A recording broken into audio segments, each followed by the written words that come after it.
Assalamualaikum warahmatullahi wabarakatuh. Saya Waudela Lahuzila, Stambuk A1 A6 19017, jurusan Pendidikan Akuntansi Fakultas Keguruan dan Ilmu Pendidikan Universitas Halu Oleo. Pada kesempatan kali ini, saya akan menjelaskan materi tentang komponen-komponen pengembangan kurikulum. Namun, sebelum saya jelaskan apa saja komponen-komponen pengembangan kurikulum, terlebih dahulu saya akan jelaskan apa itu kurikulum. Berdasarkan Undang-Undang Nomor 20 Tahun 2003 tentang Sistem Pendidikan Nasional Pasal 1 Ayat 19 menyatakan bahwa kurikulum adalah seperangkat rencana dan pengaturan mengenai tujuan, isi, dan bahan pelajaran, serta cara yang digunakan sebagai pedoman penyelenggaraan pembelajaran untuk mencapai tujuan pendidikan tertentu.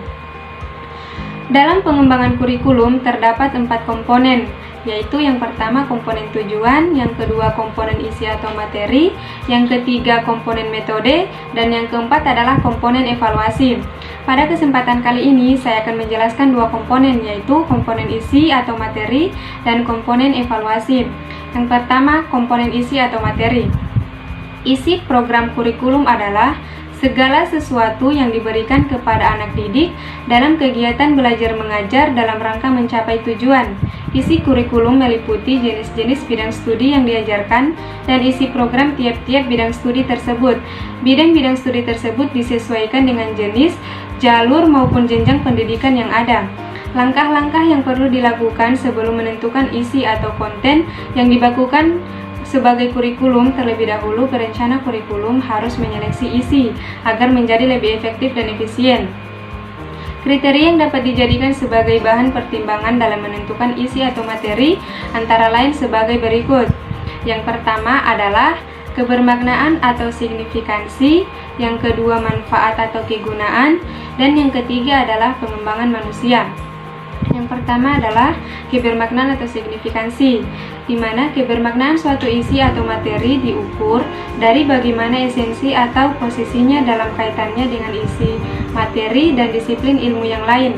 Yang kedua yaitu manfaat atau kegunaan.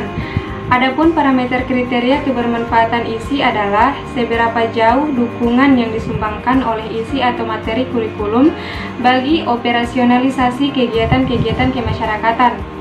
Yang ketiga yaitu pengembangan manusia. Kriteria pengembangan manusia mengarah pada nilai-nilai demokratis, nilai sosial, atau pada pengembangan sosial. Komponen yang kedua yaitu komponen evaluasi, di mana dalam pengertian yang terbatas, evaluasi kurikulum dimaksudkan untuk memeriksa tingkat ketercapaian tujuan-tujuan pendidikan yang ingin diwujudkan melalui kurikulum yang bersangkutan.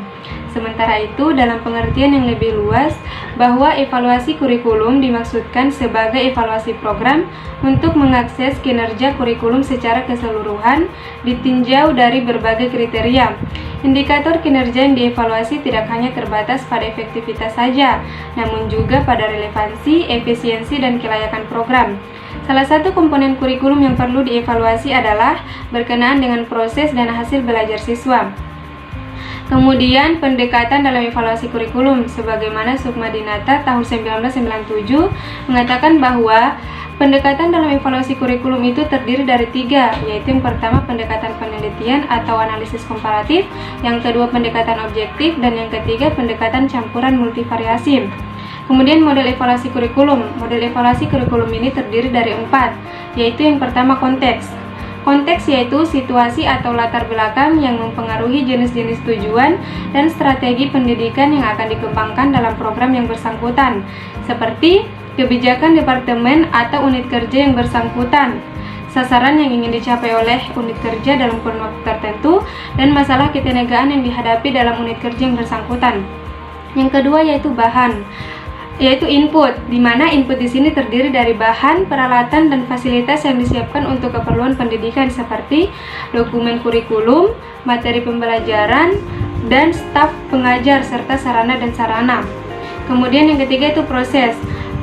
Proses yaitu pelaksanaan nyata dari program pendidikan tersebut yang meliputi pelaksanaan proses belajar mengajar, pelaksanaan evaluasi yang dilakukan oleh para pengajar, serta pengelolaan program. Yang keempat yaitu produk.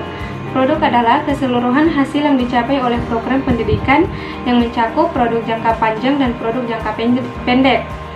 Baik, mungkin itu saja yang bisa saya jelaskan. Lebih dan kurangnya mohon dimaafkan. Saya kira dan ucapan wabillahi taufiq wal hidayah. Wassalamualaikum warahmatullahi wabarakatuh.